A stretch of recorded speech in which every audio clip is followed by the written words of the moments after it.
Welcome back to my channel cook with Balu. Today's recipe ಏನಂತ ನೀವು ತಿಳ್ಕೊಬೇಕಾ? ನಾವು ಇವತ್ತು ಮಾಡಕೊಟ್ಟಿದ್ದೀವಿ ಗೋಬಿ ಮಂಚೂರಿ, ಸ್ಟ್ರೀಟ್ ಸ್ಟೈಲ್ ಗೋಬಿ ಮಂಚೂರಿ.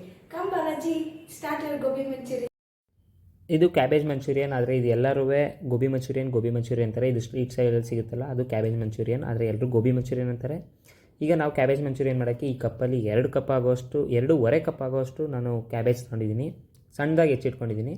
2 ಟೇಬಲ್ ಸ್ಪೂನಷ್ಟು ಸೋಯಾ ಸಾಸ್, 2 ಟೇಬಲ್ ಸ್ಪೂನಷ್ಟು ಚಿಲ್ಲಿ ಸಾಸ್, 2 ಟೇಬಲ್ ಸ್ಪೂನಷ್ಟು ಟೊಮೆಟೊ ಸಾಸ್, 1 ಟೇಬಲ್ ಸ್ಪೂನಷ್ಟು ವೆನಿಗರ್, ಮತ್ತು 2ರಿಂದ 3 ಟೇಬಲ್ ಸ್ಪೂನಷ್ಟು ಜಿಂಜರ್ ಗಾರ್ಲಿಕ್ ಪೇಸ್ಟ್, 4ರಿಂದ 5 ಟೇಬಲ್ ಸ್ಪೂನ್ ಆಗೋಷ್ಟು ಕಾರ್ನ್ಫ್ಲೋರ್ ತೊಗೊಂಡಿದ್ದೀನಿ. ಮತ್ತು 4 ಸ್ಪೂನಷ್ಟು ಮೈದಾ ಹಿಟ್ಟು, 1 ಕಪ್ ಈರುಳ್ಳಿ, 1 ಕಪ್ ಕ್ಯಾಪ್ಸಿಕಮ್, 1 ಟೇಬಲ್ ಸ್ಪೂನಷ್ಟು ನಾನು ಚಿಲ್ಲಿ ಪೌಡರ್ ತೊಗೊಂಡಿದ್ದೀನಿ, 1 ಟೇಬಲ್ ಸ್ಪೂನಷ್ಟು ಗರಂ ಮಸಾಲ ಮತ್ತು 1/4 ಟೇಬಲ್ ಸ್ಪೂನಷ್ಟು ಪೆಪ್ಪರ್ ಪೌಡರ್ ತೊಗೊಂಡಿದ್ದೀನಿ. ಮತ್ತು ಸಾಸ್ ಮಾಡ್ಕೊಳ್ಳೋಕ್ಕೆ 3 ಗುಂಟೂರು ಮೆಣಸಿಕಾಯಿ ಮತ್ತು 3 ಬ್ಯಾಡಗೆ ಮೆಣಸಿಕಾಯಿ ತೊಗೊಂಡಿದ್ದೀನಿ. ಮತ್ತು 1 ಇಡೀ ಕೊತ್ತಂಬರಿ ಸೊಪ್ಪು ಮತ್ತು ಜಿಂಜರ್ ಮತ್ತು ಗಾರ್ಲಿಕ್ನ ಸಣ್ಣದಾಗಿ ಹೆಚ್ಚಿಟ್ಕೊಂಡಿದ್ದೀನಿ. ಮತ್ತು ರುಚಿಗೆ ತಕ್ಕಷ್ಟು ಉಪ್ಪು, ಮಾಡೋದಕ್ಕೆ ಎಣ್ಣೆ. ಈಗ ಒಂದು ಮಿಕ್ಸಿಂಗ್ ಬೌಲ್ ತೊಗೊಂಡು ಅದಕ್ಕೆ ಕಟ್ ಮಾಡಿರೋಂಥ ಕ್ಯಾಬೇಜ್ ಹಾಕ್ಬಿಟ್ಟು ಚಿಲ್ಲಿ ಪೌಡರ್ ತೊಗೊಂಡಿದ್ವಲ್ಲ ಚಿಲ್ಲಿ ಪೌಡರ್ ಹಾಕಿ 1.5 ಟೇಬಲ್ ಸ್ಪೂನ್ ಆಗೋಷ್ಟು ಶುಂಠಿ ಬೆಳ್ಳುಳ್ಳಿ ಪೇಸ್ಟ್ ಹಾಕಿ ರುಚಿಗೆ ತಕ್ಕಷ್ಟು ಉಪ್ಪು ಹಾಕಿ ನೀಟಾಗಿ ಮಿಕ್ಸ್ ಮಾಡ್ಕೋಬೇಕು. ನೀಟಾಗಿ ಮಿಕ್ಸ್ ಆದಮೇಲೆ ಒಂದು 5 ನಿಮಿಷ ಸೈಡಿಗೆ ಎತ್ತಿಟ್ಬಿಡ್ಬೇಕು. ಅದು ಸ್ವಲ್ಪ ಕ್ಯಾಬೇಜ್ ಸಾಫ್ಟಾಗಿ ನೀರು ಬಿಟ್ಕೊಳ್ಳುತ್ತೆ. ಅದು ಅಲ್ಲಿ ತನಕ 5 ನಿಮಿಷ ಸೈಡ್ಗೆ ಇಟ್ಬಿಡ್ಬೇಕು. 5 ನಿಮಿಷ ಸೈಡ್ಗೆ ಇಟ್ಟಾದಮೇಲೆ ಸ್ವಲ್ಪ ನೀರು ಬಿಟ್ಕೊಂಡಿರುತ್ತೆ, ಅದು ಲೈಟಾಗಿ ಮಿಕ್ಸ್ ಕೊಟ್ಟು, ಮತ್ತು ಅದು ನೀರು ಬಿಟ್ಕೊಂಡಿರೋ ರೇಂಜ್ ನೋಡಿ ನೀವು 4ರಿಂದ 5 ಟೇಬಲ್ ಸ್ಪೂನಷ್ಟು ಕಾರ್ನ್ಫ್ಲೋರ್ ಹಾಕ್ತೀನಿ. ನಾನು ಕಾರ್ನ್ಫ್ಲೋರ್ ಎಷ್ಟು ಹಾಕಿರ್ತೀವೋ ಅಷ್ಟೇ ಸಮ ಇದರಲ್ಲಿ ಮೈದಾ ಹಿಟ್ಟನ್ನು ಹಾಕಬೇಕು. ನಾನು 5 ಸ್ಪೂನ್ ಹಾಕಿದೆ, 5 ಸ್ಪೂನ್ ಮೈದಾ ಹಿಟ್ಟು ಹಾಕಿದ್ದೀನಿ. ನಾನು ಮೈದಾ ಹಿಟ್ಟು ಹಾಕಿ ನೀಟಾಗಿ ಮಿಕ್ಸ್ ಮಾಡಬೇಕು. ಅದು ಕೋಸು ಸ್ವಲ್ಪ ಸಾಫ್ಟಾಗಿರುತ್ತೆ, ಅಂದರೆ ಕ್ಯಾಬೇಜ್ ಸ್ವಲ್ಪ ಸಾಫ್ಟಾಗಿರುತ್ತೆ. ಅದು ನೀಟಾಗಿ ಕಾರ್ನ್ಫ್ಲೋರ್ ಜೊತೆ ಮಿಕ್ಸ್ ಆಗಬೇಕು. ಒಂದು 5 ನಿಮಿಷ ನೀಟಾಗಿ ಸ್ವಲ್ಪ ಮಿಕ್ಸ್ ಮಾಡ್ತಾನೇ ಇರಬೇಕು.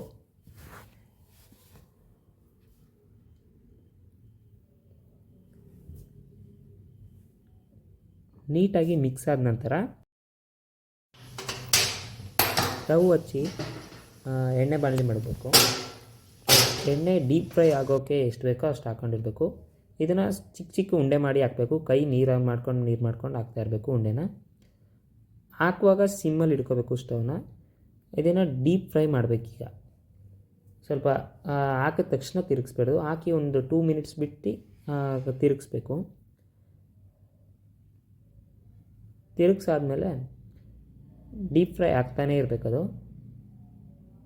ಅದನ್ನು 50% ಸ್ವಲ್ಪ ಬೆಂದಿದೆ ಅಂತ ಗೊತ್ತಾದಮೇಲೆ ಒಂದು 2 ಮಿನಿಟ್ಸ್ ಸೈಡ್ಗೆ ಎತ್ತಿಟ್ಕೋಬೇಕು. 2 ಮಿನಿಟ್ಸ್ ಆದಮೇಲೆ ಅದನ್ನು ಮತ್ತೆ ಎಣ್ಣೆಗೆ ಹಾಕಿ ಡೀಪ್ ಫ್ರೈ ಮಾಡಬೇಕು. ನಾನು 50% ಆದಮೇಲೆ ಸೈಡ್ಗೆ ಎತ್ತಿಟ್ಕೊಬಿಟ್ಟಿದ್ದೀನಿ. ಸೈಡ್ಗೆ ಎತ್ತಿಟ್ಕೊಂಡಾದ್ಮೇಲೆ ಮತ್ತೆ ಅದನ್ನು ನಾನು ಎಣ್ಣೆಗೆ ಹಾಕಿ ಕರಿತೀನಿ. ಈಗ ನಾನು ಎಣ್ಣೆಗೆ ಹಾಕಿದ್ದೀನಿ.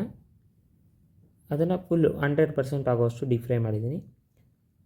ಕ್ರಿಸ್ಪಿ ಬರಬೇಕು ಅದು ಔಟ್ ಸೈಡೆಲ್ಲ. ಈ ಥರ ಮಾಡೋದ್ರಿಂದ ಒಳಗಡೆ ಯಾವುದೇ ನೀರಿನ ಅಂಶ ಇರೋದಿಲ್ಲ, ಒಳಗಡೆನೂ ಎಲ್ಲ ನೀಟಾಗಿ ಇಟ್ಟು ಬೆಂದಿರುತ್ತೆ. ಅದರಿಂದಾಗಿ ಈ ಥರ ಮಾಡ್ತೀವಿ ನಾವು.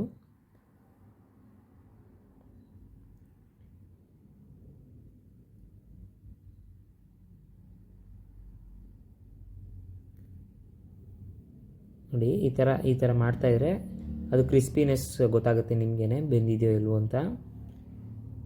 ಈಗ ಇದು ಬೆಂದಿದೆ. ನನಗೆ ಎಣ್ಣೆಯಿಂದ ಆಚೆಗೆ ತೆಗಿತಾ ಇದ್ದೀನಿ.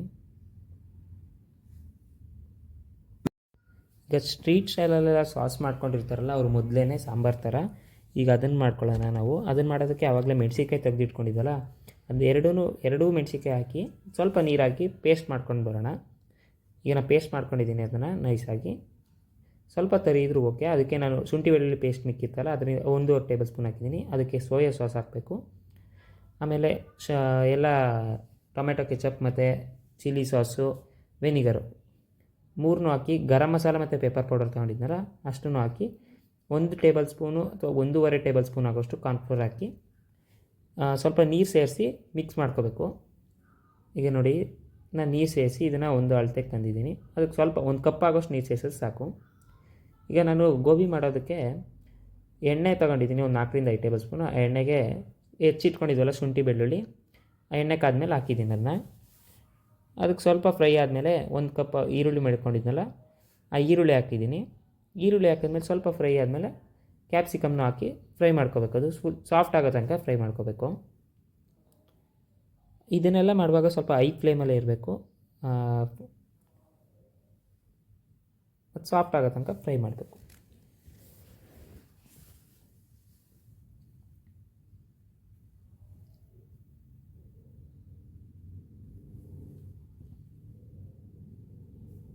ಉಪ್ಪನ್ನ ನೀವು ಸಾಲ್ಟು ಟೇಸ್ಟ್ ನೋಡಿಕೊಂಡು ಹಾಕೋಬೋದು. ನಿಮಗೆ ಸ್ವಲ್ಪ ಕಮ್ಮಿ ಅನಿಸಿದ್ರೆ ಈ ಟೈಮಲ್ಲಿ ಹಾಕೋಬೋದು. ನೀವೇನಾರು ಹಾಕಿರೋದು ಕಮ್ಮಿ ಅನಿಸಿದ್ರೆ ನಿಮಗೆ.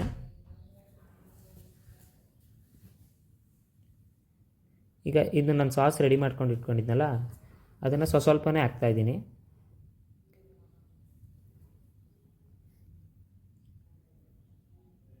ಇದು ಫ್ರೈ ಮಾಡ್ತಾ ಮಾಡ್ತಾ ಗಟ್ಟಿ ಆಗುತ್ತೆ. ಇದು ಹಂಗೆ ಐ ಫ್ಲೇಮಲ್ಲೇ ಇರಬೇಕು ಇದನ್ನೆಲ್ಲ ಮಾಡುವಾಗ.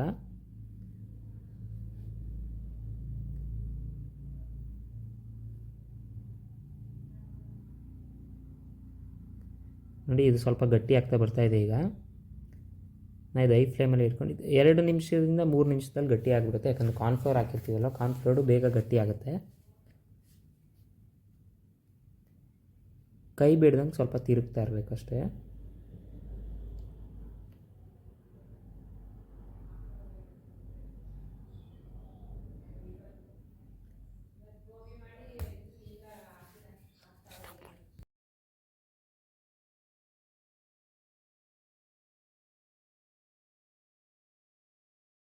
ಈಗ ಗ್ರೇವಿ ಗಟ್ಟಿಯಾಗಿದೆ. ನಾನು ಅದಕ್ಕೆ ಡ್ರೈ ಗೋಬಿ ಮಾಡಿ ಇಟ್ಕೊಂಡಿದ್ವಲ್ಲ, ಡ್ರೈ ಗೋಬಿ ಹಾಕಿ ಮಿಕ್ಸ್ ಮಾಡ್ತಾಯಿದ್ದೀನಿ. ಇದು ಹೋಗ್ತಾ ಹೋಗ್ತಾ ಡ್ರೈ ಗೋಬಿ ಹಂಗೆ ಗ್ರೇವಿಲಿ ಕುದೀತಾ ಇರಬೇಕು.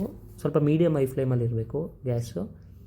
ಅದು ಗ್ರೇವಿ ಗಟ್ಟಿ ಆಗ್ತಾ ಹೋಗುತ್ತೆ.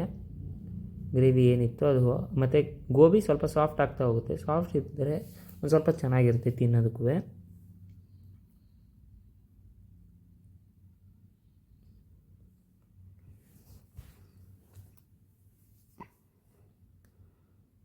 ಈಗ ಇದು ಗ್ರೇವಿ ಈ ಥರ ಸರಿ ಹೋಗಿದೆ. ಸ್ವಲ್ಪ ನಮಗೆ ಸಾಸಿ ಬೇಕಿತ್ತು, ಅದರಿಂದಾಗಿ ನಾವು ಮಾಡಿದ್ದೀವಿ ಈ ಥರ. ಈಗ ಲಾಸ್ಟಲ್ಲಿ ಕೋರಿಯಾಂಡರ್ ಲೀಫ್ ಹಾಕ್ತಾಯಿದ್ದೀನಿ, ಚಾಪ್ ಮಾಡಿ ಇಟ್ಕೊಂಡಿರೋದು.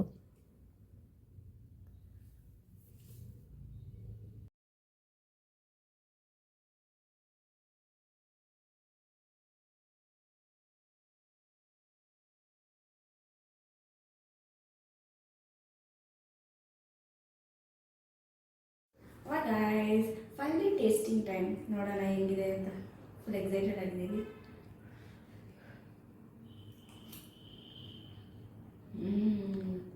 Really super. ಸೇಮ್ ಹೊರಗಡೆ ರೆಸ್ಟೋರೆಂಟ್ ತಿಂದಾಗ ಆಗ್ತಾ ಇದೆ.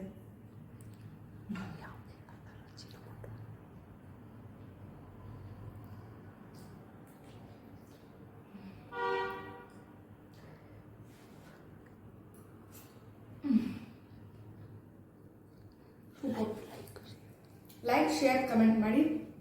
Don't forget. Press the bell icon. Bye.